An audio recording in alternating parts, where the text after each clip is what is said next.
we're working on, so a glitch here and there. Pardon us for it. But I'm glad that everything is up and running now, so we can go ahead with the show. And just so you know, my guest analyst is in the building with me, Mr. Emmanuel Ozoemena, a public policy consultant, analyst, and a journalist, joins us on the Roundtable. Mr. Ozoemena, just yesterday, I think he was... we call him Dogologo. He's one of the sports team. I'm like, I haven't heard Mr. Ozoemena in a long time. What happened? Like, do you know what? He's going to be here tomorrow. He said that guest that comes every Thursday before. I said, Ozoemena, I said, yeah. Like, no, he's been here a number of times, but he's definitely going to be here. So I'm sure he will be listening. It's one of your... I'm sure the sports analyst must be a soothsayer. He asked, and the next thing, it just happened that we had already made an arrangement that you're going to be here today to have a conversation around the big stories. And one story that Nigerians are talking about is Hadi Sirika, who was presented in court alongside his daughter for abuse of office, mismanagement of phone, about 7 billion. And Nigerians are saying about time that Hadi Sirika does have a lot of questions to answer. As former aviation minister, some felt like he boggled. All right, how he handled the Air Nigeria.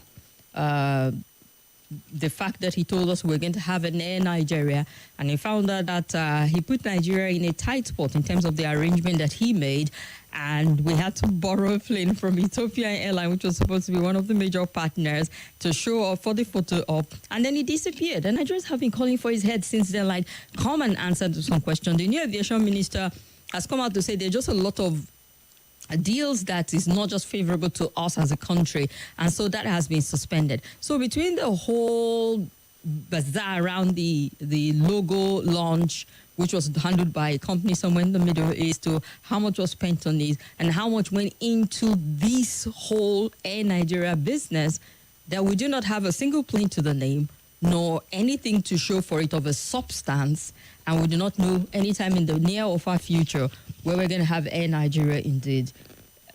They are right to call and ask that he explain himself, really. And it's a good thing that the FCC... I remember some weeks back when the news broke that EFCC had him. And the FCC minister said, I don't know what you're talking about. Where is he? They say, but you people have him. He said, hey. But apparently they didn't want to make much of a media show of it until he was taken to court. And here we are. Well, I think it's a question of accountability process. Perhaps he's just been arraigned today. Let's watch how that process is going to unfold. He would have an opportunity to defend himself. Most definitely. I saw some clips, some pictures of him walking to the court alongside his daughter, alongside his attorneys, who are also, I know, invariably, the way it goes, will be ready to also defend him. But let's see how the process is going to turn out. But it's going to be a long-drawn process, knowing the processes around EFCC corruption trial in Nigeria. Oh, yeah. Because he would have in fact, there are about 3 major legs to go through. This is at the Federal High Court. He's going to be arraigned first. If either of the parties are not satisfied with the outcome of the case, they also have an opportunity of going to the appeal. Or there could even be issues where his lawyers could look at some motions and say, look, we are not sure of this and that and that. And that motion can drag, get to appeal court. Perhaps Supreme Court would decide on just that motion clearly, and it will come back again to trial. But I think it's going to be one of the most interesting corruption trial, in Nigeria, in view of the type of promises that were made by the immediate past president on delivering back the Nigerian air. Everybody was looking forward to it. And a few days to the end of the administration, we saw the events at the Abuja airport where the so-called Air Nigeria landed. And it was I feel like if we're looking for one of the biggest, this is my word, scam of the last administration, it was Air Nigeria. It felt like you were trying so hard, the Minister of Aviation was trying so hard to just close that chapter. He said he was going to ensure that we had an Air Nigeria. I'm sure he had a grand dream to be the minister who brought back Air Nigeria. On paper, in his head, it sounded perfect. But the road about it was one that people started faulting. And the fact that he had to do that in the twilight of that administration to present an imaginary phantom Air Nigeria with a plane that disappeared shortly afterwards and a paperwork that is as opaque as even the House of Representative Committee do not understand. You brought all the people to come answer questions around it, and people were babbling, not giving you any straight answer enough to convince Nigerians that it was a good deal and a good call for us. There were people who were actually looking forward to it and excited about the prospect, and even comparing us to Ethiopian Air and say, we're going to give them a run for their money. We're going to take their market in Africa. And at one point, I was getting chills. I was like, just maybe I'm allowed to dream that big. So it was about dashing my dream as an individual, the entire country. You have to answer for it. I don't care if that's what EFCC is dragging him to court, but it's all roped in the heart of Nigerians to say, you need to be able to account for your time in office. I agree. But if you ask me, should the immediate past President Muhammadu Buhari should he have been so bothered about Air Nigeria? My answer is no. What we needed was an aviation sector that it's effective, where I think the government, Ministry of Aviation, and the agencies at the airport should simply be doing their regulatory work, and you allow private sector develop the system. The United States of America, as we speak, do not have any national carrier. British government or the United Kingdom don't have a national carrier. What you call British Airways is in name. It's been privatized. In fact, Air France owns larger share in British Airways. So what it is simply a brand, but not necessarily ownership. Because when government in Nigeria and other African countries say, we want to own business, my first question is that what government is set up to do? Government is set up essentially to provide a regulatory environment that would enable businesses to thrive. A regular guest who comes here says government should be involved in business. For instance, I was reading 2 days, just yesterday, the House of Reps was approving a new college of education somewhere in, I think, Northeast. So I was asking myself, what is the state of the universities already built by the federal government? If you ask me, federal government's main preoccupation shouldn't be building universities at this moment. What it should be, rather, we're talking about, there's conversation around amendment of constitution, conversation around devolution of powers. In the United States, for instance, what you call state universities, land grant universities, where the federal government in 1800s and supported the states build universities. You could have a Texas an agriculture and mechanical university. The idea was actually to develop the industries across the communities, not necessarily to have influence. As it is, the United States government, what you call the federal government in the United States, owns only the military academies. That's all they own. And that's what it should be. Harvard, Princeton, what have you, Yale, they are all private universities. But these private universities have become so effective that they have endowments that can keep them on running over the next 200 years. So how many universities in Nigeria have endowments that can keep them on running as long as? I think apart from, Pan Atlantic University in Nigeria, there was a man who died, Emmanuel Ozoemena, precisely, in his will. He included, about 450 million naira he willed to that school. So do we have such happening to any university in Nigeria? And the people you call vice chancellors are not even thinking about creating such huge investment, opportunities or framework. So I told somebody a few days ago that universities, colleges of education, politics have become constituency projects. And that's not how to run a country. That's not the way to go. So the fundamental problem with what we call Air Nigeria was that, look, government had no business in business. And we have seen it. And it didn't work. But the Ethiopian government is having a business in that business and now they're look at flourishing and Ethiopia. doing great. What essentially does the Ethiopian airline do? What is their history? If you look around the Ethiopian airline, Ethiopia is essentially a tourism-based country.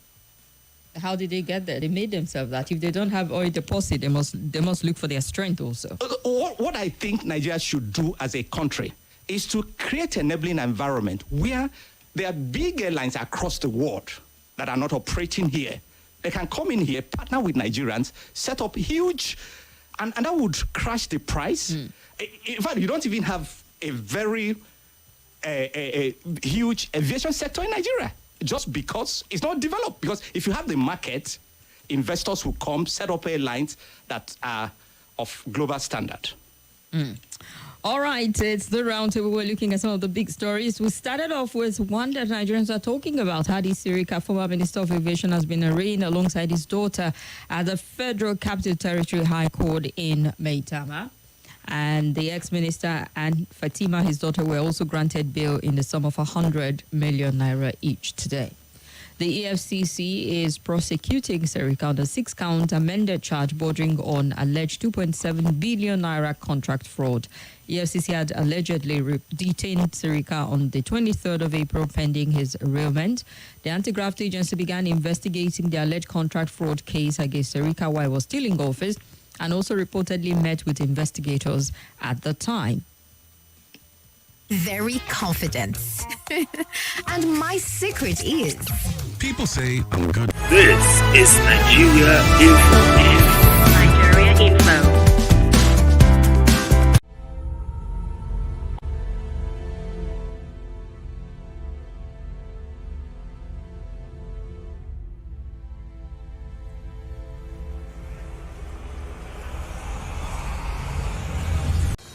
Hello, my name is Kimberly. I'm the host of Hard Facts, and I bring you the biggest stories driving conversation every weekday here on 95.1 Nigeria Info Hard Fact Show. I love to get your opinion and conjectures, but the facts you cannot dispute here on Hard Facts. Join me and let's talk.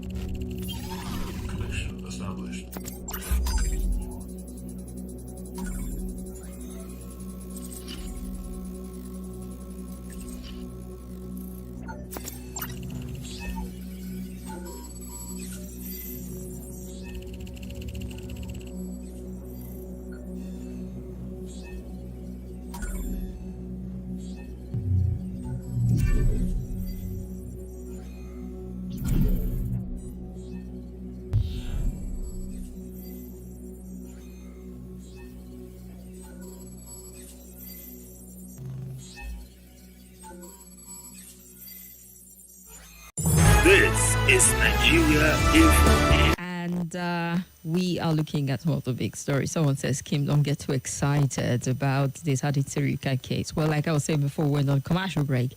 The anti-graft agency has begun investigating the alleged contract fraud against Sirika while he was still in office and reportedly met with investigators at the time. Sirika was aviation minister in President Muhammadu Buhari's administration from 2019 to 2023. The defendants in this case, Jalal Haman, his daughter, his son-in-law, and Al Durak Investment Limited pleaded not guilty to the 6-count charge preferred against him before Silvanus Orji, the presiding judge.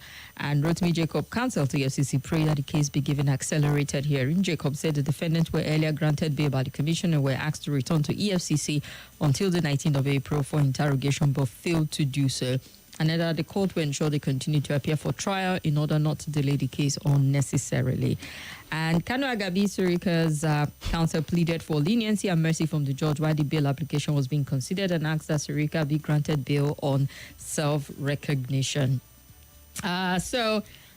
Conditions of bail spelled out, and the bail was granted today. So we'll get to see how it pans out. Someone says I should just manage my excitement here and that the fact that I was disappointed that Air Nigeria did not happen, I shouldn't get too emotionally woven into this. It just might be one of those, case that come and go, flash in the pan, and we've gone past it. Is either I get prosecuted or it drags on forever and we lose track.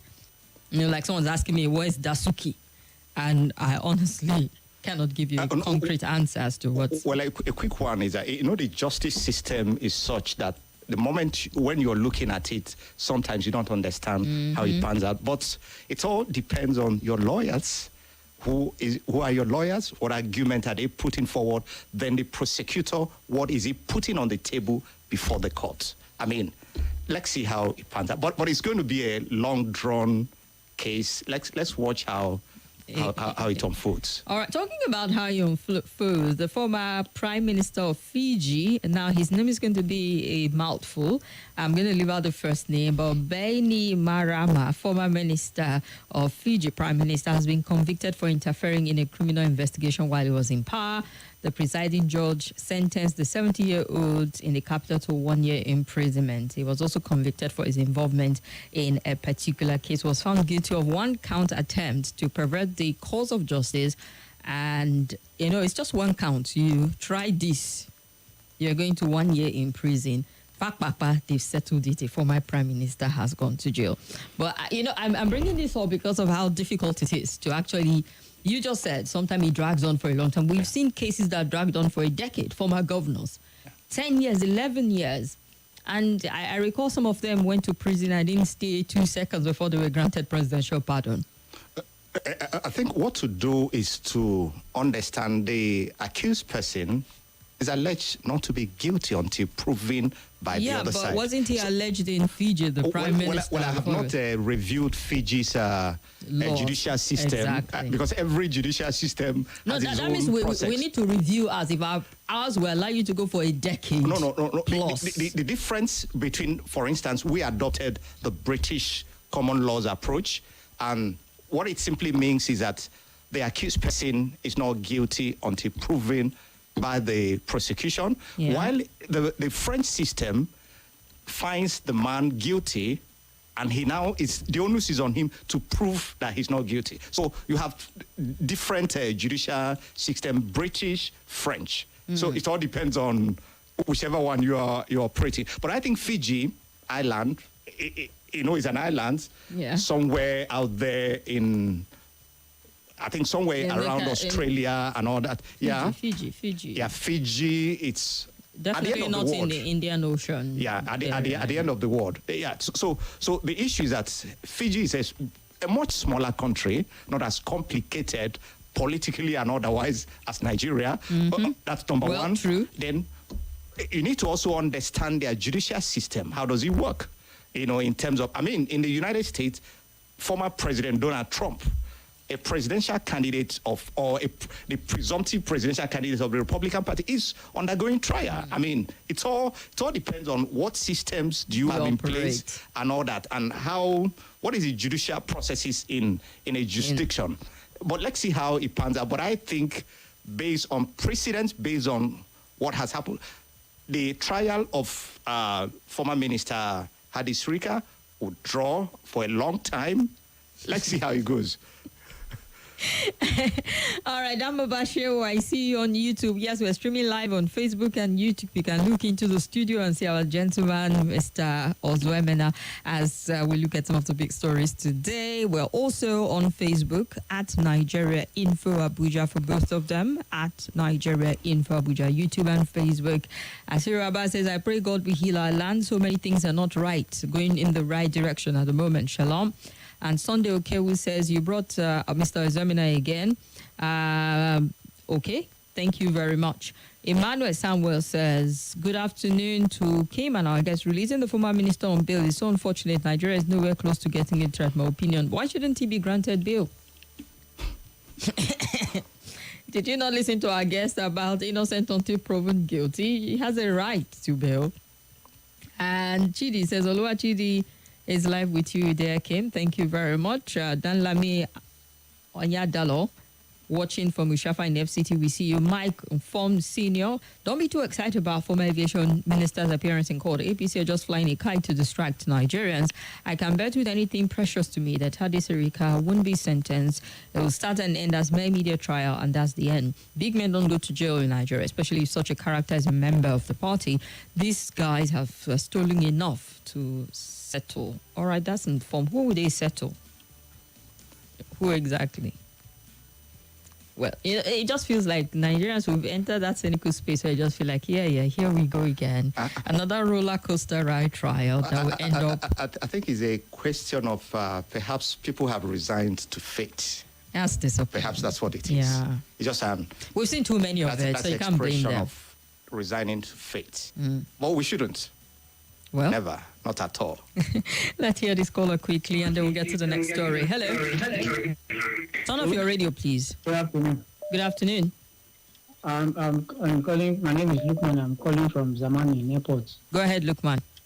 Yeah, I want to say that the taking of Hadi Sirika to court is not new, because we have seen cases, especially of politically exposed people in Nigeria. The lawyers, the son, they will go there and frustrate the process. Remember Shema case in Casino, he dragged for almost 8 years. At the end of the day, he threw out his case. You understand?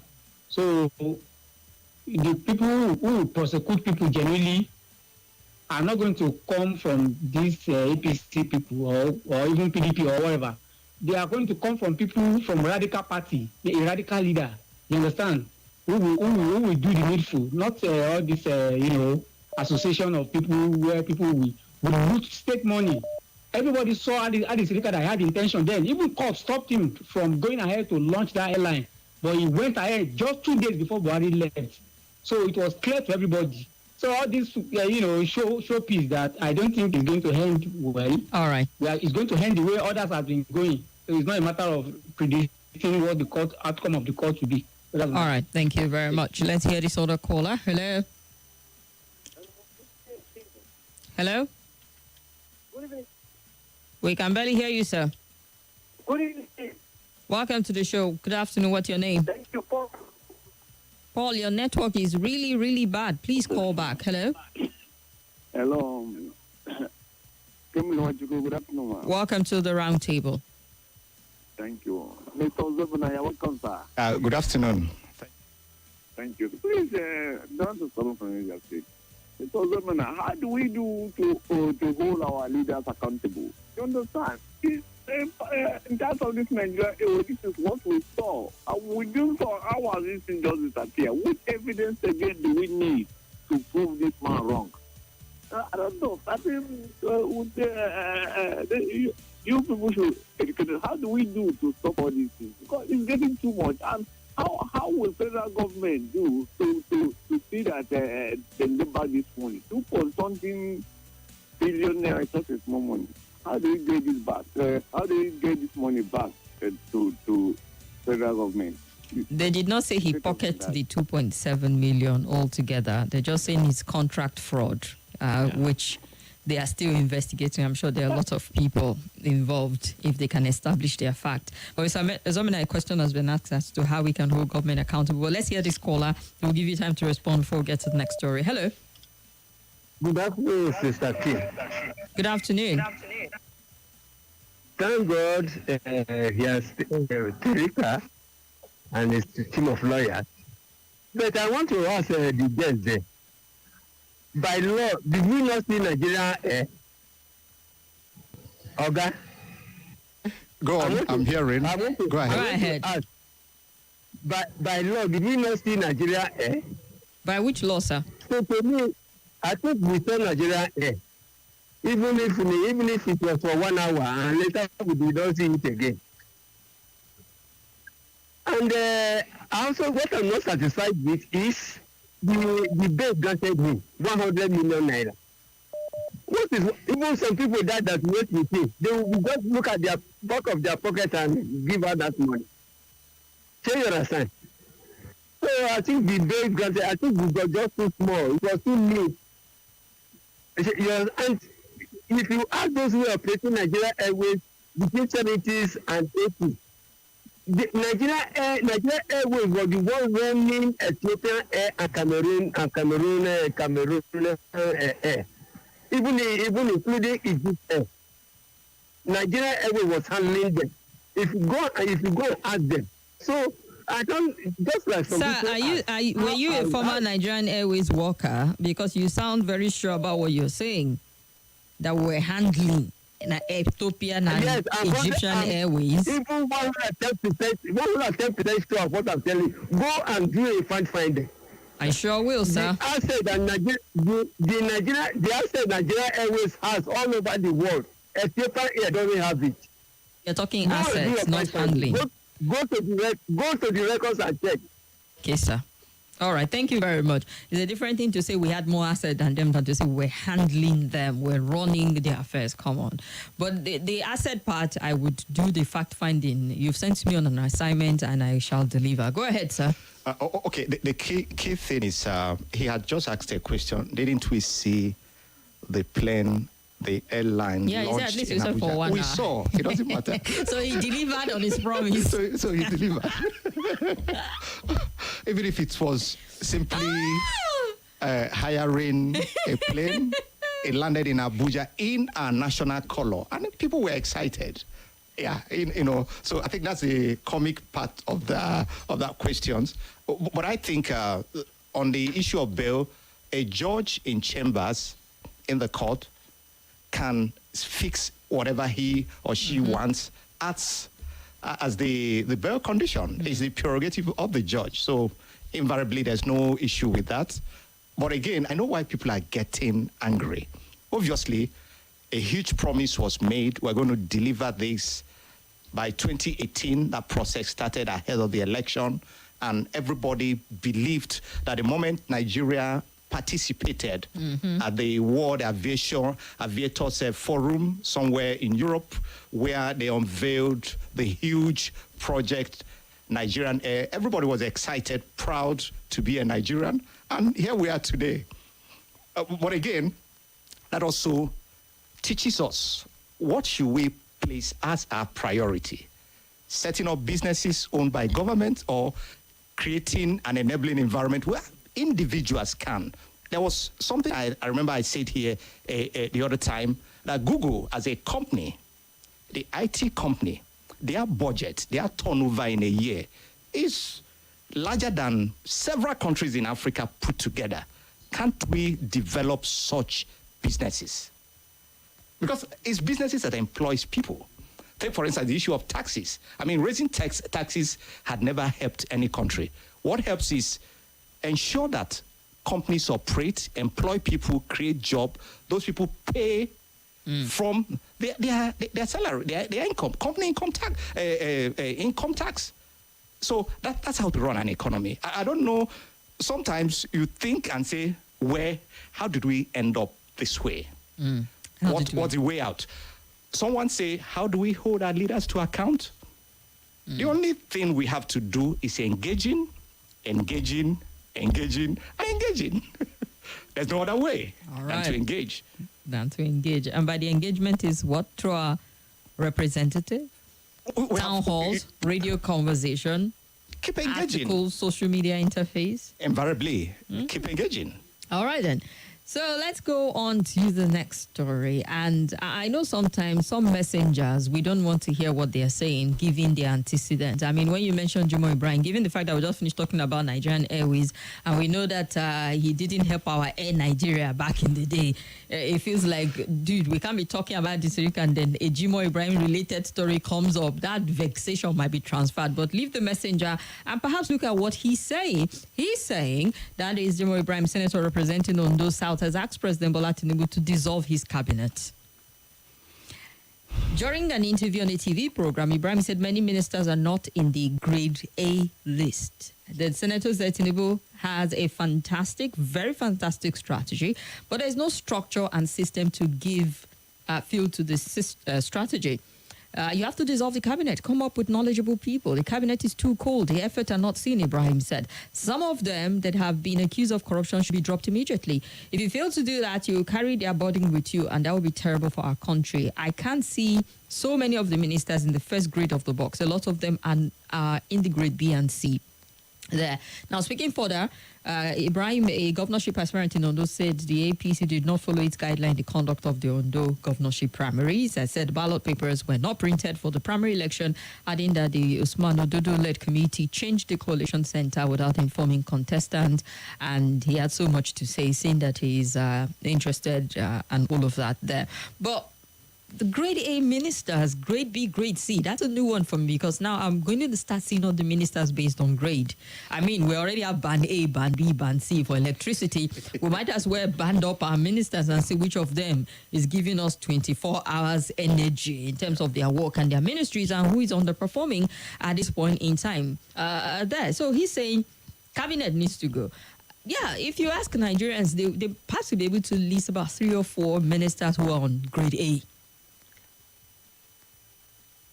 I don't know how many, conveniently. For a long time, it just feels we've not been able to have so many ministers at once who are just showing that. But there's certain ministries where, and you can't see so much happening in such little time. You have to give it some time. Some of them are maybe media shy, not selling what they're doing. They just want you to see results and not too much talk around it. I don't know. Am I making lame excuses at this point in time? But what do you really think? Because if we're looking at renewed hope and we're looking at an administration who 1 year and with May 29, that'll be 1 year. Yeah, just a few weeks into his government. You start to really interrogate how far so far. I mean, this is a perfect time to start taking stock before we get to the 1 year mark, to saying what was the expectation for one year and where are we at the moment. I think the key challenge is in Nigeria is recruitment. Yeah. First, we need to clearly deal with the issue of leadership recruitment. Then the other, because when Jimo Ibrahim is talking about grading people, so he's looking at competencies, he's looking at capacities, he's looking at skills, he's looking at virtually everything. I'm sure he's trying to put himself like a recruiter who has been asked, please hire on my behalf. He's saying, I won't hire any of the people currently out there. That's his assessment. He has a right to his assessment, but then the decision remains with the president. Yes, that's makes the final call. But what I think, my view is that we miss it at the point of leadership recruitment. Who do we hire? Why do we hire? What type of scope of work or area do we put forward in hiring? Because sometimes, even if you look at the nomenclatures, there are quite a lot of mismatch reputations all across, whether it's at the state, federal, at the local government. So what to do first is to determine, if I'm going to hire A to come and do X, Y, Z, what is it that he's going to deliver? Yeah. What are the metrics for assessment? What are the key performance indicators for each who sets person? That? The president or the people? No, I'm looking at the entire system called Nigeria. I want to because the issue of saying the president, the governors, or the chair, we're looking at the entire system, because the first thing you do before you hire anyone is to say, what is Kim coming to do? What do we intend over the next 1 year? What will we say Kim has delivered on? So these are the key issues. And where we get it wrong is in politics. When you mix politics with recruitment, you are likely going to get it wrong.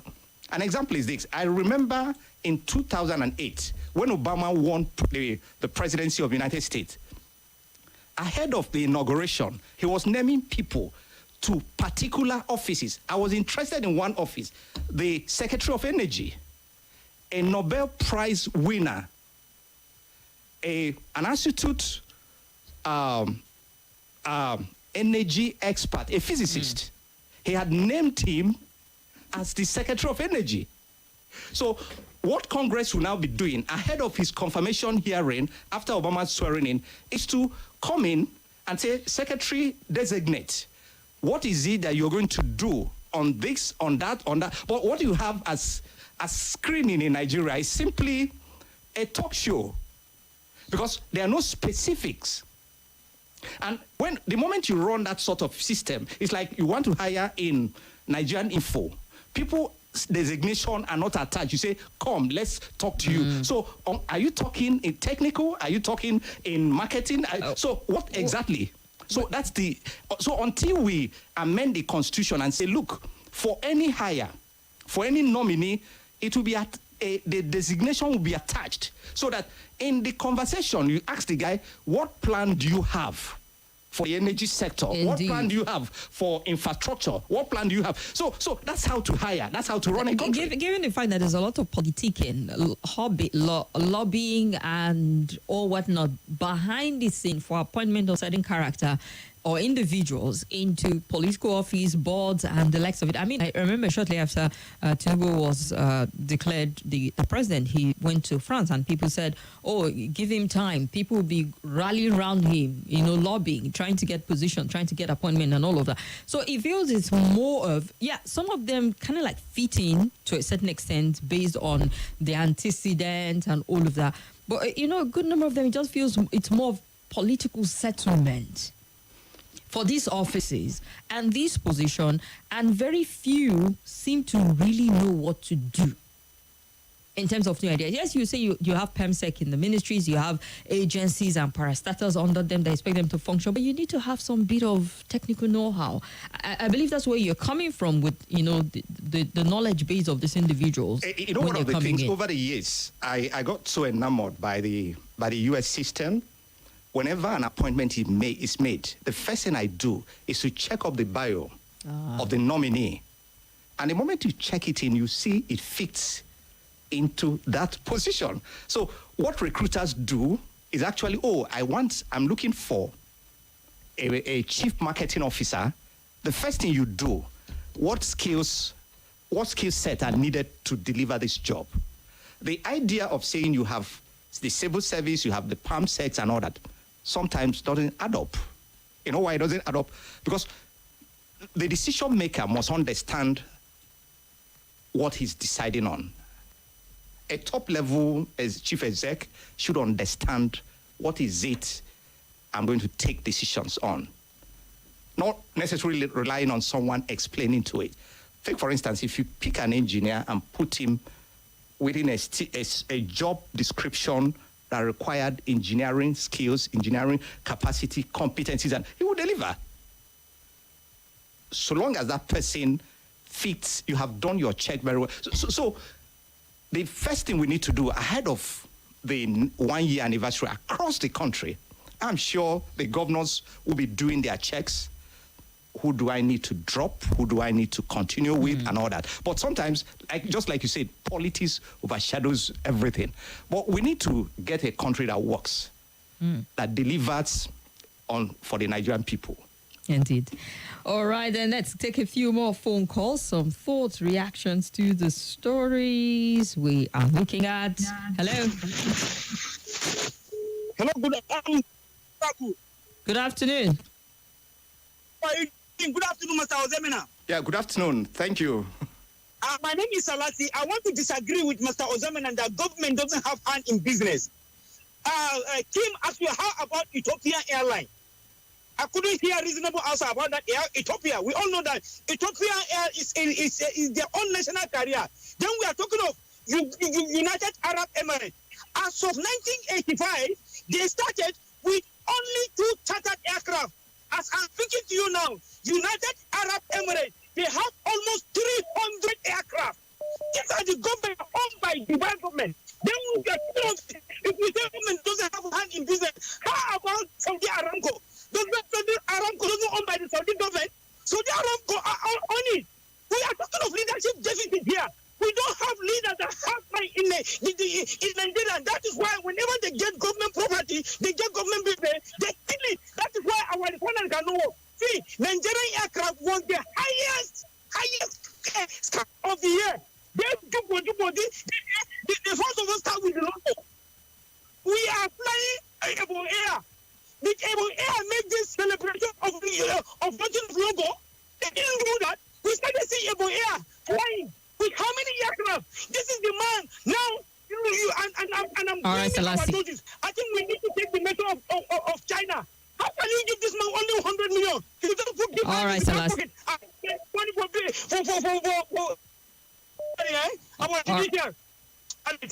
All right, Selassie. Remember, it's Bill. The case has not even started yet proper. So it's when we get into the nitty-gritty of things, that's when perhaps maybe you get concerned. Hello.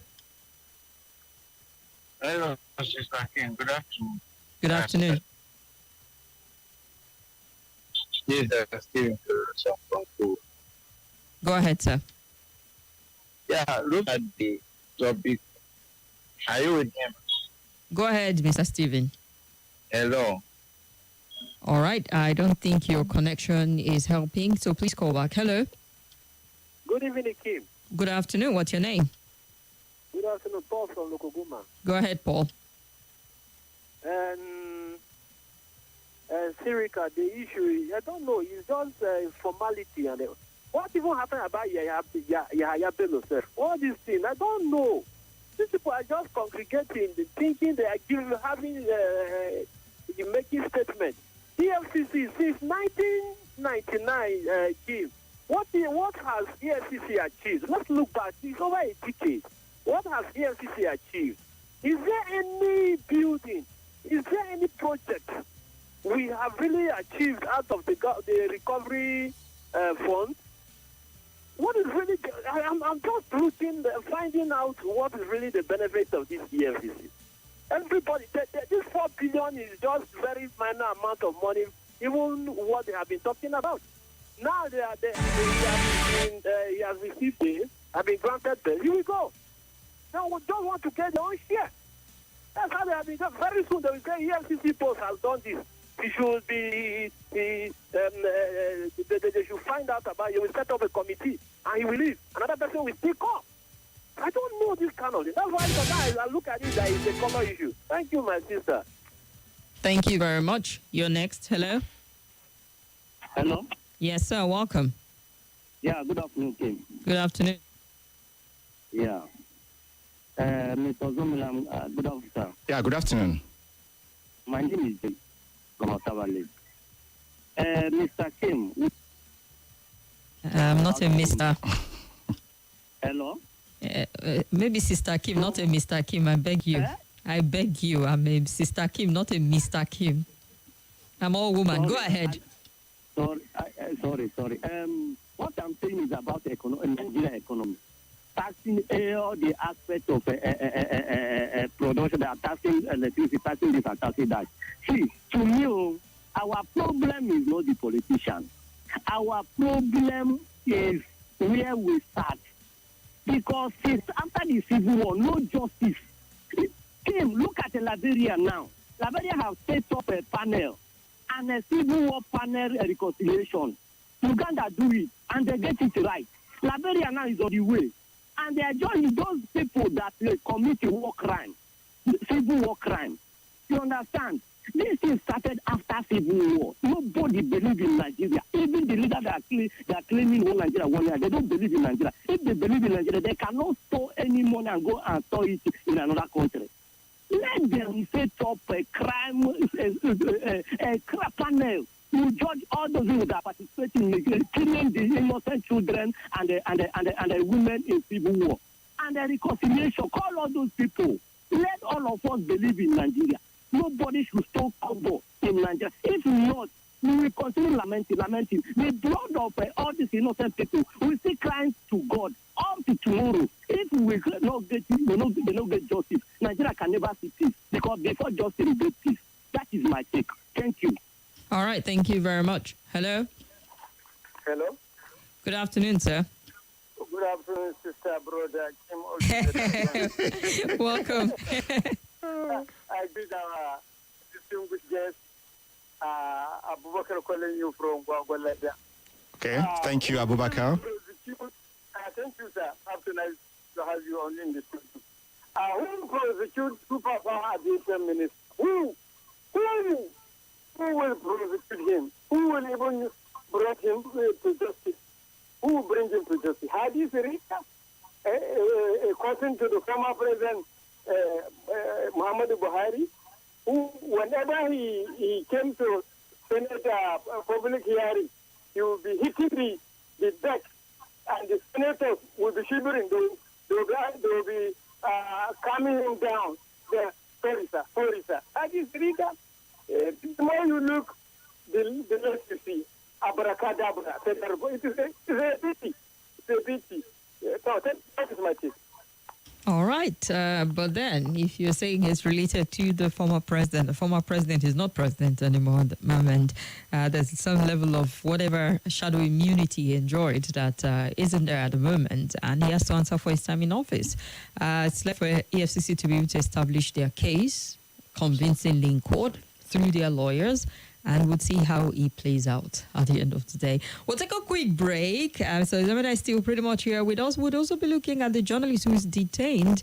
CSOs are out on the street demanding for justice. We'll look at what he does to free press in Nigeria also. Stay with 95.1 Nigeria Info. Stay on track.